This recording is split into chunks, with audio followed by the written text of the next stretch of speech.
Халықаралық ақпараттық технологиялар университетінің цифрлық журналистика мамандығына биыл 22 түлек грантқа түсті.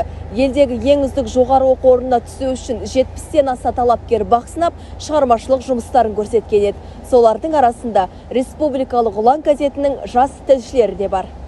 Мемлекеттік білім грантын жеңіп алған Бану Әбдіғалиева Ақтөбе қаласы Қорғантөс мектебінің түлегі, алтын белгі егері. ұбт мен шығармашылық емтиханнан жалпы 124 балл жинаған.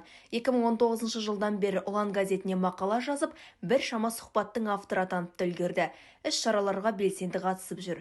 Жетістіктері де аз емес. Газеттен үйренген дағдылары шығармашылық емтихан тапсырғанда көп көмегін тигізген. Менде ұлан газетінің мақалалары болғаннан кейін мақала қоры өте үлкен болды.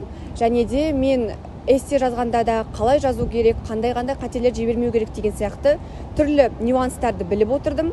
Және де ұлан газетінің жас тілшісі болғанның тағы бір жақсы жері десем болады. Сен адамға өзіңді қалай таныстыру керегін де білесің, яғни сөйлеу мәнерің қалыптасады.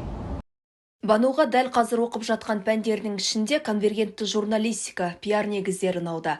Ұланның жас тілшісі болған соң үй тапсырмасына берілетін мақала жазу, тақырып қою, тавтология жою сынды талаптар оған еш қиындық туғызбайды. Банудың хатуға келуіне ықпал еткен цифрлық журналистика мамандығы бойынша IT Nation пәндік олимпиадасы.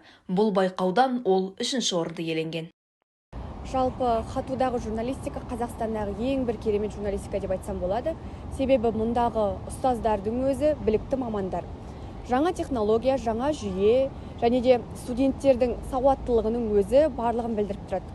IT университеті мен республикалық жасөспірімдер мен балаларға арналған ұлан газеті шығармашылық тығыз байланысты.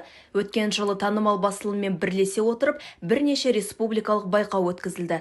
Осындай байланыс нәтижесі ұланның жас тілшілері Айжан Тайрабаева, Жазира Бекболатова, Нұрлыхан Жұмахан, Аружан Өріспай, Бейбіт Ұзақбайдың IT-ді таңдауына ықпал етті. Аружан Афсаттар, Сабина Сабитова, IT жаңалықтары.